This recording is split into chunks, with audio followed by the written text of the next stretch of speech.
Mon invité du jour est un journaliste, l'un des plus connus du grand public. Il anime des émissions à la télé et la radio sur les plus grandes chaînes locales depuis près de 25 ans. Chroniqueur musical, c'est l'un des plus grands témoins de l'histoire de notre culture et de notre musique. Alors, on est prêt? Et action!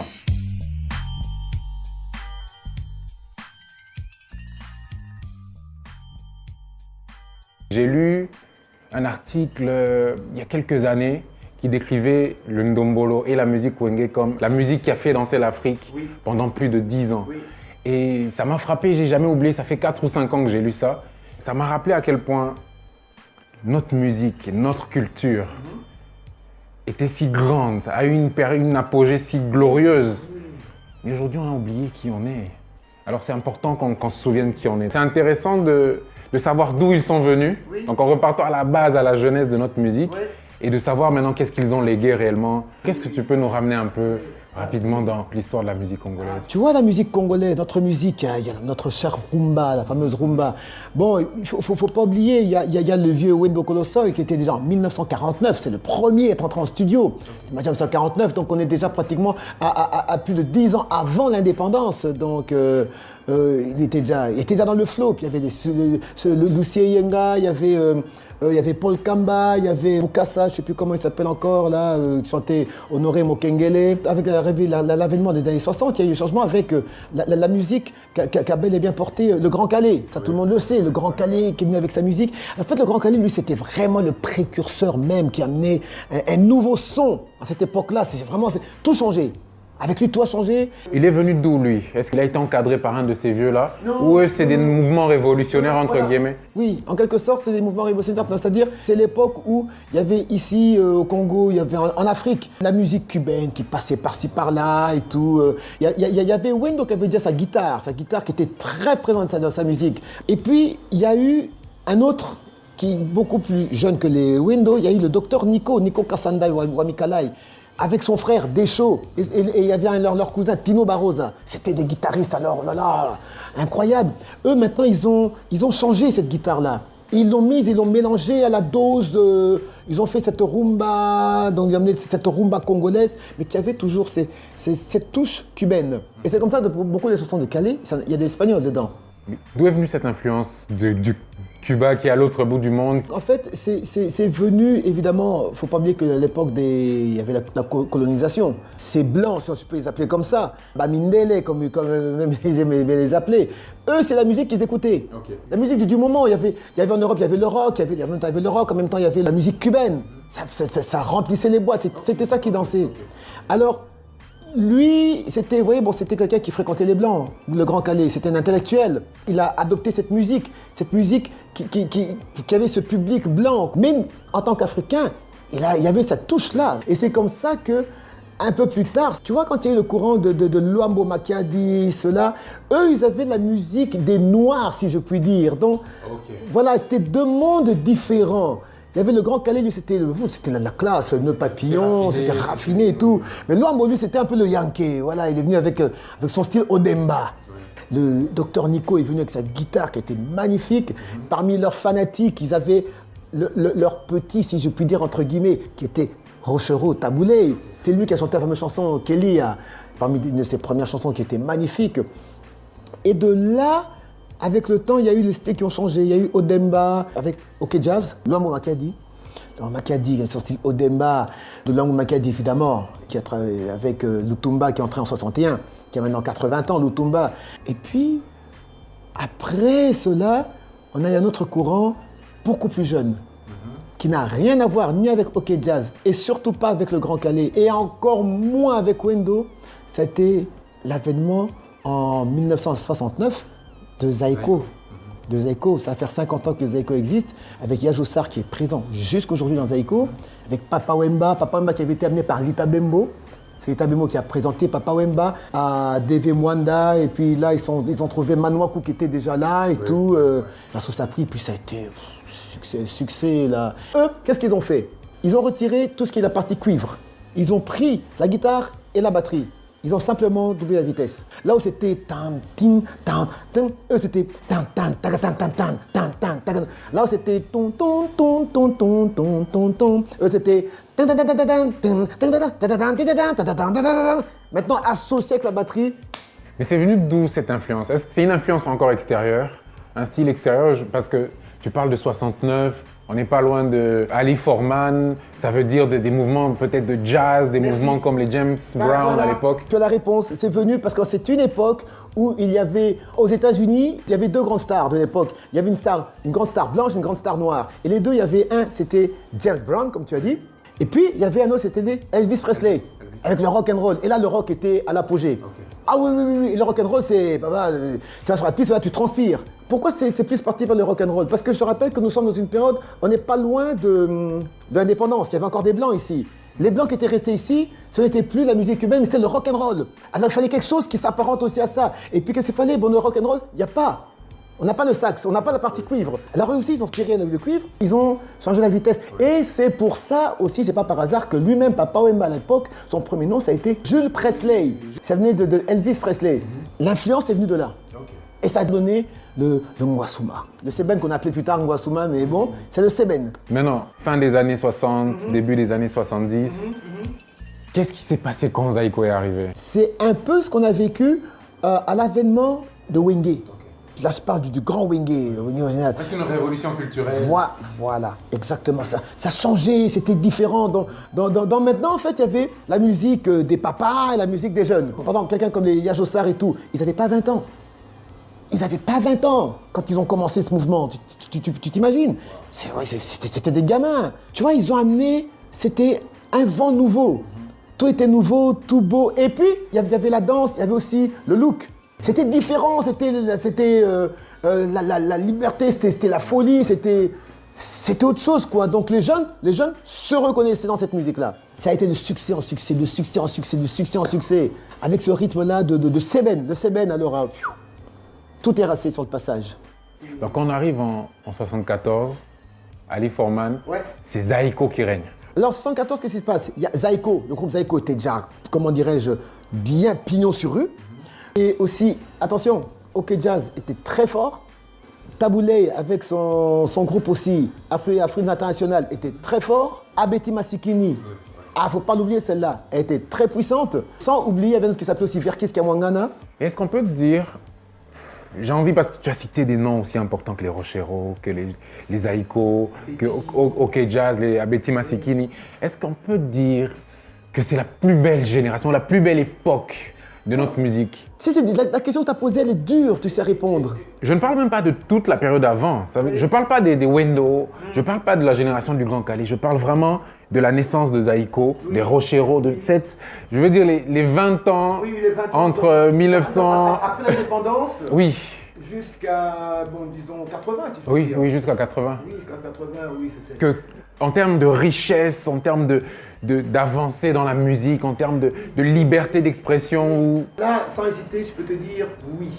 Il y avait une sorte de bousculade, de défi, de bagarre, de chamboulement, de compétition. J'appelle ça quand même de bonne guerre quelque part, même s'il y avait des invectives, des mouakela comme on dit chez nous. Donc, en fait, qu'est-ce qu'il y a? C'est-à-dire que cette époque-là, les groupes naissaient, les groupes se faisaient, se défaisaient, se recomposaient et tout. Un exemple, tout simple, paf, tu as Zaïko, paf, de Zaïko, on a ici Philokole, paf, on a Yokalokole, paf, on a Viva la Musica, paf, il y a Kofi Olomide qui va sortir, puis paf, de ce même groupe, tu auras paf, il y aura Victoria, et puis de Zaïko, tu auras Grand Zaïko Awa qui va sortir, toujours de Zaïko, tu auras Langa Star, tu auras Shockstar, tu auras Big Star, tu auras Anti-Shock.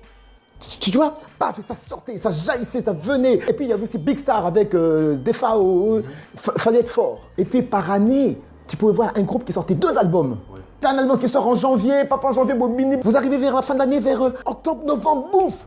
Un deuxième album pour les fêtes de fin d'année, janvier, blablabla. On sort un album vers le mois d'avril, blablabla. Fin d'année encore un deuxième. Tu vois, il y avait ça tournait. Matongé là chez nous là. T'avais là de ce côté-ci, t'avais VV Center. VV Center, t'avais Kester qui jouait là-bas. Et de l'autre côté, t'avais Viva la Musique qui jouait au vis-à-vis. Et encore à côté, t'avais Maelika. T'avais Zaïko qui jouait là-bas. Et dans le même secteur.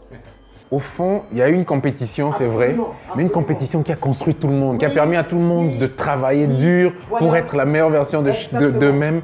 Et c'est ça qui a considérablement amené la musique à ce niveau-là, je pense. Et donc, c'est ça que moi que je retiens. C'était une génération qui a sué de leur front, qui ont tout donné. C'était une compétition qui a agrandi tout le monde. Ce qui, parallèlement, quand j'analyse la situation aujourd'hui, il n'y a plus de boulot, il n'y a plus de travail, puis qu'il y a cette culture de la facilité.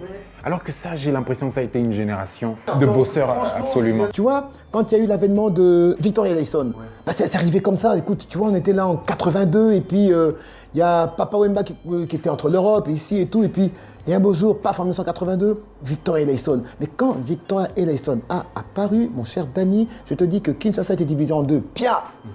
Tu avais le camp Viva la Musica et le camp Victoria. Et c'est deux camps qui ne pouvaient pas se rencontrer.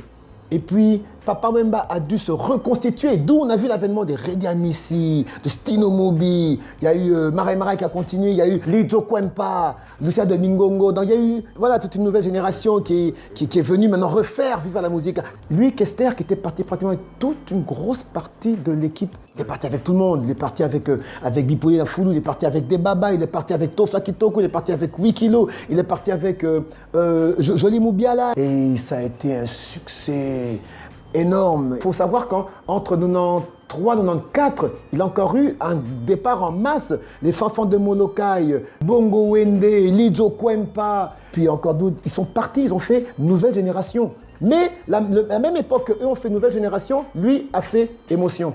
500 000 albums vendus aux États-Unis. Aux États-Unis, bah oui, tout ça.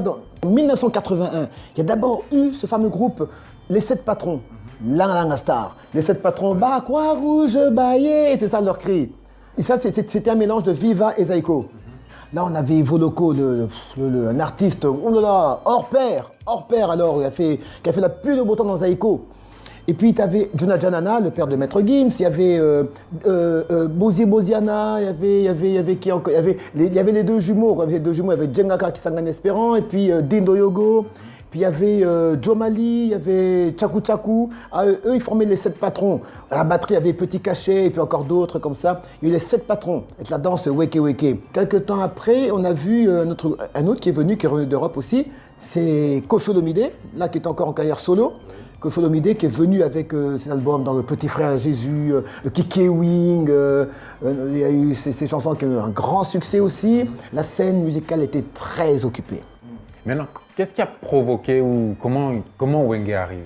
Bah écoute, Wenge arrive comment? C'est-à-dire que c'est un groupe c'est une bande de copains d'abord. C'est une bande de copains, que ce soit au quartier, que ce soit à l'école, d'avoir une bande de copains. Et tous étaient dans la musique, tous étaient donc chacun chantait de son côté, d'autres, évidemment, certains avaient aussi fait des essais dans les chorales à l'église, comme ça se passe pour beaucoup d'ailleurs. Mais d'abord, il y avait d'abord l'aspect école. Et puis l'aspect, Masta, quartier, et la plupart, leur lieu, comme tout le monde le sait, c'était Bandal. Oui. Il y a eu Didier Massela qui était là, c'est pour ça qu'on appelle le fondé. Le fondé Massela, oui. Fondé Massela, exactement. Tous les massolos, la causerie, ça a commencé là-bas et tout est parti de là, comme on dit, donc l'idéologie, donc comme les Kinois aiment bien dire. Et c'est comme ça qu'un beau jour, en 1986, eux, ils ont eu la chance d'entrer, c'était au studio chez le vieux Verkis. La première sortie, l'un des premiers concerts, c'était d'ailleurs avec The Center. Alors je te dis, ça s'est très très très bien passé. D'où la sortie officielle a eu lieu un soir au grand studio, moi j'appelle ça notre Olympia. Ça devrait être notre Olympia à nous, c'est le studio Maman Ngebi. Et c'était parti. Avec un excellent guitariste, Alain Makaba, qui était fantastique parce que d'habitude les guitaristes sont, comme on dit, Bato Asima. Souvent, mais lui était devant, il dansait avec sa guitare et tout. Puis c'était nouveau quoi, c'était nouveau. Et moi par exemple, je suis trop jeune pour faire partie de la génération Wenge. Mais nous, cette génération, elle nous a bercés. Tu vois, ça veut dire que quand on allait dans les fêtes de famille, dans les mariages, c'est cette musique qui commençait à jouer. C'était, les Kofi, les Papa Wemba. Moi, c'est Papa Wemba qui m'a réellement bercé, si je peux dire ça comme ça. Et donc, c'était une belle énergie, c'était une belle époque. C'est la jeunesse qui prenait le pouvoir et qui c'est un peu, quand tu me racontes l'histoire, c'est un peu ce qui s'est passé après l'indépendance, avec les mouvements Zaïko et autres. Voilà. C'est une nouvelle jeunesse, une nouvelle génération qui était tournée vers l'avenir, mais c'était des bosseurs encore. Et moi, c'est surtout cet aspect qui m'intéresse de ces gens qui étaient des modèles de travail, des modèles de structures, parce qu'ils avaient de vraies structures qui fonctionnaient réellement, ça les a amenés au sommet. Mais alors qu'aujourd'hui, c'est tout le contraire. Aujourd'hui, ils sont le plus bas possible. Actuellement, c'est vrai, on n'a plus la même dose, on n'a plus cette même force-là, cette rage qu'on sentait à l'époque. Le premier problème s'est posé d'abord sur un problème majeur. Ici au Congo, il n'y a plus de producteurs. Okay. C'est déjà un gros problème. Quand je parle de producteur, un producteur, écoutez, au Congo, on pense que donner de l'argent, si tu donnes 10 000 $, 20 000 ou 100 000 $ à quelqu'un, tu penses que tu es producteur. Le producteur, c'est tout un travail. Mais en fait, il y a beaucoup qui ont carrément abandonné. C'était plus profitable? Très bonne question. Parce qu'à un moment, il y a eu les brasseries, nos brasseries, qui s'est livré dans les concerts populaires, des concerts gratuits. Le public préférait carrément, bon, j'ai un concert gratuit, je vais là-bas et tout. Pourquoi aller maintenant dans un concert, je dois payer 20, 30, 50 ou 100 $? Les grosses brasseries maintenant trouvaient beaucoup de bénéfices dans ces concerts populaires, au détriment des producteurs. Et les producteurs ne parvenaient plus à avoir les mêmes contrats qu'ils avaient avec les brasseries, parce que les brasseries avaient pris maintenant leur métier, une partie de leur métier. Ce qui fait que ça a déjà commencé à tuer une partie du métier de producteur. Les producteurs sont fatigués de ce côté-là, parce que la production, ça vaut avec les sponsors. Oui. Le sponsor que tu vas, lui-même, il produit. Oui. Donc ça, il y avait déjà ces petits problèmes qui commençaient là. Et puis, d'autre côté, ça a été plus rentable. De l'autre côté aussi, il y a eu un autre courant qui est apparu, le phénomène Mabanga aussi, qui est devenu très rentable pour les chanteurs. C'est très ancré maintenant la phase business dans la musique congolaise. Ah oui, maintenant... ah oui, on peut... à l'artiste, voilà, à l'expression. Voilà. Oui. Artistique pure. Maintenant, c'est devenu vraiment du business, vraiment. Donc, c'est comme ça, même quand on parle de Mabanga, tout ça aussi, c'est une part de business. Parce que c'est pas gratuit. Pour Alibanga, c'est 1 500 €. Alors, si tu en as 10, tu as 15 000 € comme ça, tu vois. Et là, maintenant, imagine si tu fais tout un album, tu as combien? Tu vois, ce que tu n'auras peut-être pas en vendant tes disques, en vendant tes CD. Et puis, il faut savoir que le business a changé parce que maintenant, on a aussi ce qu'on appelle les réseaux sociaux. Tout ça, ça entre en ligne de compte. Non, c'est bien de savoir que notre musique reste au centre du débat, même si après le pays n'en bénéficie pas autant. Mais de savoir qu'on reste quand même quelque part au centre de tout ce qui se passe. Oui. Ça me donne moi quand même de l'espoir pour ce qui vient après. Il faudrait qu'on retrouve le métier de producteur. Il faut que ce métier revienne. Coupé.